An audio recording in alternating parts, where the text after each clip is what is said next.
What's up, guys? Welcome back to Shurfrousky's Cult of 9. Have you ever wanted to make some kind of Christmas tree terrain? Well, don't worry, I'll show you guys how. Shurfrousky's Cult of 9.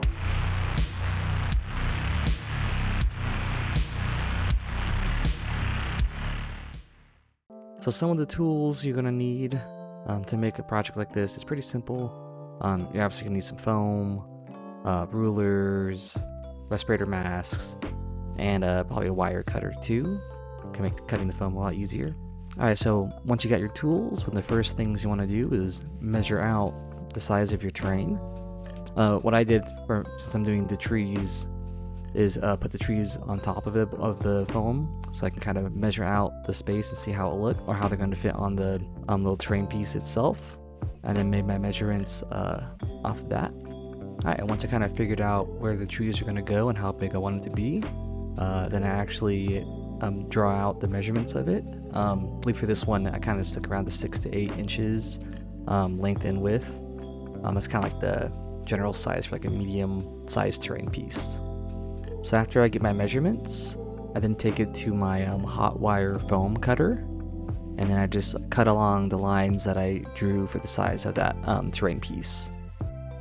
You gotta remember when cutting these, you should have a respirator on because the burn smells very toxic, and also the thing itself is really hot, so be careful with touching it. And then when you're working with it, you actually want to be kind of slow while you're burning and cutting through the foam. These things aren't really designed where you can kind of push through it really fast. You might kind of mess up your foam wire cutter, or maybe even the foam a bit too. Alright, for the next part, I got my handheld foam cutter. That's a neat little thing. It looks like how it is. Has different little attachments too for different little, like a hook and a straight line for different ways of cutting. And I decided to use this because I wanted to cut that foam piece in half, because the way I'm designing this tree terrain is I want the bases of those trees to kind of slot into the terrain itself, like little holes. And the original size of the foam was too thick for that, so I decided to cut it in half. That way it'd be easier to kind of implement that. So now that I got my foam pieces split in half, I now took it to another piece of foam board, like a little base project foam board thing that's thinner and kind of thick. I'm using this as like my bottom base piece for the piece of terrain.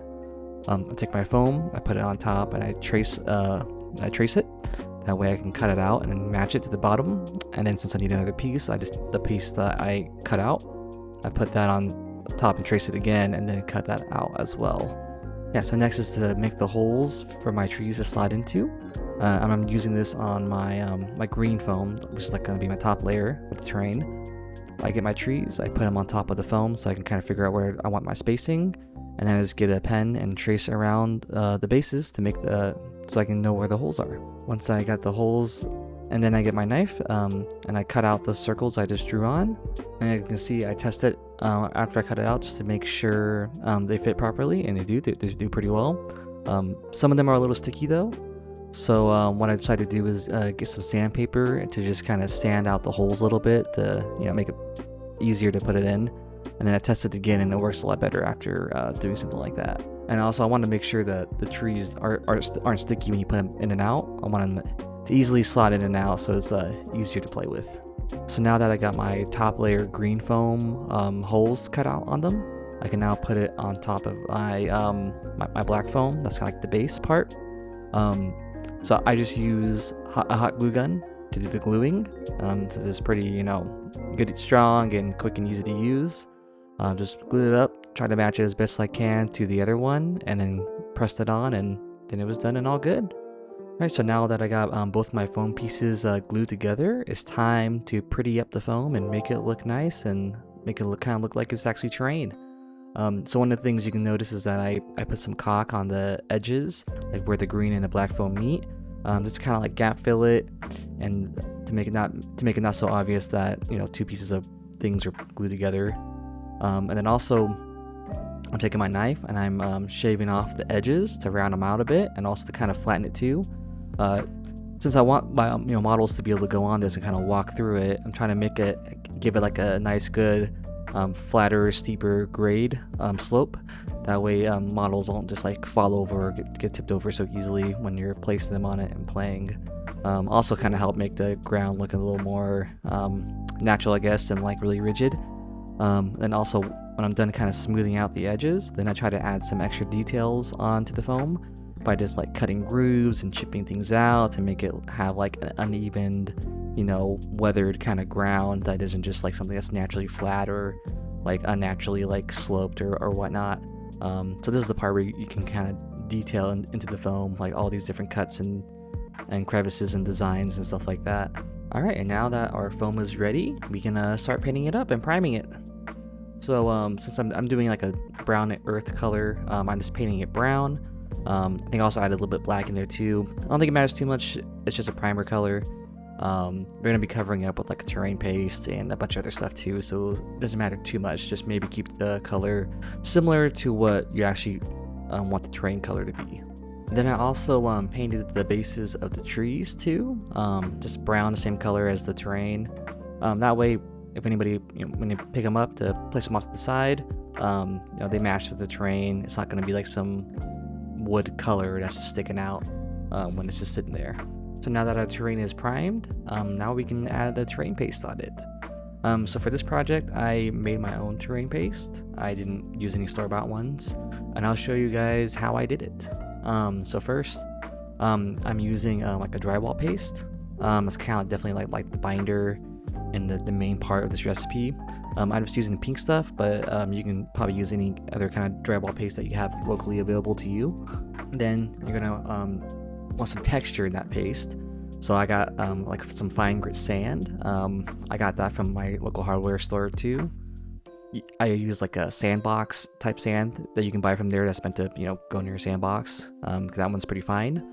It's better to use this stuff than like some random dirt outside because the fineness of it isn't going to be very good. Your random dirt outside can be like very thick and clumpy. There's going to be rocks in it and sticks, so it's not going to look very good, to be honest, when it comes to like miniature terrain. So I say avoid it. I just get like some actual good fine grade sand that you can get from a hardware store or from a hobby store or something. Then you're gonna need some paint to go with it as well to kind of help color it up, because like for me, I'm using pink stuff. It's pink, so I need to mix in some of the colors so it just doesn't look pink when it's done. Or actually, this stuff dries white, but still, I need to color it up. And then you're gonna mix them all together. You're gonna kind of have to like visually mix it by eye, if that makes sense. There's no exact like recipe and ratios when it comes to this. But you want to make sure it's a nice, like pasty finish. Kind of just like if you use other terrain paste, how that consistency is. You want to make sure it's like that. Also remember too, like the thicker it is, the harder it will be to spread. The thinner it is, the easier it will be to spread. So keep that in mind. You're definitely going to probably need to mix it with some water too, to really thin it down, because just the paint and the drywall paste itself isn't going to be enough to really be thin it down. So add some water in there too to thin it up a bit. Yeah, and then once you got everything all nice and mixed up, you can start applying the terrain paste on the terrain. Now it's time to put the paste on the terrain. This is pretty simple. There's multiple ways you can do it. I just use like this kind of like molding or like spreading type of like toolkit, like a basic one. I use that to kind of spread it all over my terrain. But you can use anything like a brush or even like some gloves in your hands, whatever's convenient and easy for you. You can see when I'm putting it on, I'm not trying to make it be too thick in one spot, trying to have like a nice good kind of even thin-ish layer on, not super thin, but and then even with those edges on the side too that you can see between the top part of that foam and the bottom part, I'm kind of putting it in those cracks too that kind of help flush it out more to make it more smoothed out and rounded, so it looks a little more natural and not so rough. And then I also put the terrain paste on the bases of the trees too. This is just to help make it blend in with the terrain piece itself, and I can you can decorate the bases more. I mean, so you don't even have to do this. You really don't want to bother with it if it's too much of a pain. You could just leave it like a painted brown. Nobody's gonna notice, but I thought it would look nicer if I put with some terrain paste on the bases as well. And when you're done with putting the paste on, this is how it should look. You should give it like about a day to dry. Once the paste is dry, you can do some painting on it to kind of help bring up some shades and some highlights to it.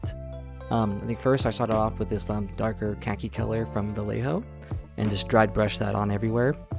Then I bumped it up to like a brighter khaki color from Pro Acryl and then used that as like the higher highlight. And then after that, I actually used kind of like a little acrylic oil wash over it, and mostly in the center areas where the trees are standing to kind of help create that shadow that's right there. I can't remember if I did the whole thing or not. If I did, I think later on I might have dry brushed the back over some of the outer edges where the trees aren't casting a shadow over, so those are highlighted and popping more than the spots under the tree branches. And after the painting, I did some flocking. So I got some, like grass flock, just from like Hobby Lobby. So I'm like in a big tub of it too. So it's great for terrain. But it's a basic one, nothing special. This is gonna be my grass for this terrain piece. To help put the grass on, you just need some like normal kind of like Elmer's glue. I actually used a clear one, so it's easier to hide it. But you can use a white one too. It doesn't look too bad or too white. But you use that, maybe mix it with a little water if you need to, and then I'm applying it on the terrain piece with just like a worn brush, and then I sprinkle the flock all over each part or over the pieces. I don't cover the whole thing with the grass. I just kind of do select spots. That's just the design I wanted to do with this. I didn't want it to be fully grassed. I wanted like some mud spots coming up, some patchy areas of grass. And then later on when we do snow, we'll have some patchy areas of snow too. So it's all kind of like mixed together in. Once I got all the grass flock glued on, then I'm gonna kind of seal it. I got like a normal like hardware store like satin finish spray. But you can use like terrain sealer or other kind of stuff too, or maybe even like a spray bottle with some like watered down glue. But I use this and I just sprayed it all over the terrain piece to kind of help protect the piece and also kind of help lock in the flock too. The next step is one of the funnest. Now we get to put on some tufts. And I got a variety of tufts and some other stuff to put on, and this will definitely help make the terrain come alive more. So I'm mostly using gamer's grass tufts. So we got the autumn variant of gamer's grass. We also got the Army Painter's frozen tuft, also using some like dark brown tufts from another gamer grass set, like the Nebula set. And to help kind of diversify all the grasses and stuff, also got this all game terrain like spongy bushes, and so we got those as well to put on. Applying the tufts is pretty simple. I just use super glue to put them on, even for the bush stuff too. But in reality, you can use whatever you like. Super glue, normal PVA glue. Those are probably two main ones. Maybe there's another type of glue you can use, I don't know. But the super glue is nice because it dries quickly, and the brittleness won't matter too much, at least on the tough stuff. On the sponges, could probably be better to use the PVA because it's stronger. The super glue might break off whenever you're gaming and handling these terrain pieces later on in the future. But you can always super glue it on first. That way they're stuck on, and then do some PVA glue after to really make it like a stronger bond. And when I put these tufts down, there's really no specific order, if that makes sense. It's kind of just random. I try to like even out the type of tufts I'm putting on. I don't want too much of one type, but it always kind of depends on what theme you're doing, right? You can have more or less of a grass, especially if some are more vibrant than the others. It might be better to have less vibrant ones and more normal ones, or maybe more vibrant and less normal. I don't know. Depends on whatever style you're going for. All right, next thing to add on to our Christmas themed terrain is all the Christmas accessories. So here we got all sorts of stuff: little balls, light bulb, the pipe cleaner stuff. We got like little mistletoe pine cone things and candy canes. So with the mistletoe like pine cone pieces, I just cut out the pine cones because I didn't want to use the whole thing, and I just took those and glued them in different spots around the terrain piece, almost like they're just kind of falling off the trees. And for the little candy canes, they're simple. I just glued them onto the terrain as well. I did some kind of like laying down on the side, and then also did some like standing up. I actually wouldn't really recommend standing them up unless you're gonna like stab it into the foam, like in the terrain, because later on when you're handling the terrain or storing them, they can easily just get broken off, and then yeah, it's gonna be no point. So I recommend laying them down or like stabbing it into the terrain for better security. And for those little glittery balls I have, I use those kind of like Christmas ornaments. So I just took those and put some super glue on it and super glued it to the trees. And just did it in random patterns with the different colors to kind of represent, Christmas ornaments. And then with the little light bulbs and those pipe cleaners, I use those to kind of mimic like actual lights, even though they're way big, but it still looks cool. I was able to kind of thread the pipe cleaner through the light bulbs. They have like little holes in there, like for strings and stuff, right? I just put it through there, kind of glued them in place a little bit too, and glue that on the trees as well. And they don't look bad. They kind of look like little garland or light pieces. And then when it's all finished, this is how it looks. You can see all the pine cones and the candy canes all on the floor, kind of decorating it, making it Christmas-fied. Same with the trees too. The trees are all decorated like they're got ornaments, and the pipe cleaners like garland or lights, and the light bulbs. And came out pretty different. Definitely Christmas-fied. Now we have our final step to put the whole thing together. Now we gotta make our snow and put it on to the terrain. I have a snow recipe I did. I didn't use any like pre-made textures. It's pretty simple. You literally just need like baking soda, like white glue, and some white paint, and maybe a little bit of water too to thin it down if you need to. And you just mix those all together, and that will make your snow paste. And the great thing with this recipe is the snow comes out very like fresh and fluffy looking, instead of some other paste where it can look kind of like old or too rocky or too icy. And then just like with our terrain paste, just grab something to kind of spread it with, and then start putting it on the terrain piece itself. With the snow, like most terrain paste, you don't gotta get too crazy. It doesn't have to be super thick. Don't really need to make it super thin. And just like its consistency, if you add some more water, you can kind of make it thinner. It might be a little easier to work with. Less water kind of makes it thicker. I think with the snow paste, it's kind of better to leave it in a more thicker consistency than thinner. I think it just looks better and it will dry better. And it's snow. Snow isn't like super, liquidy and all over the place, right? It's very like forms to wherever it lands and sticks to. And then for this project, I didn't want to cover the whole thing in snow. I wanted to have like the patchiness of it, almost like it's been sitting out in the sun for a little while, kind of drying up. So that's what I did. I just got patches of it everywhere, in between all the grass and the dirt. And I didn't put anything like right under the trees either, as again, when the snow falls, under the tree doesn't usually have the snow, right? Or if it does, it's like barely any. So I kind of left those spots alone, and then that's just how I applied the snow onto here. And once everything is dry, then this building this terrain is all done. Here's how it looks.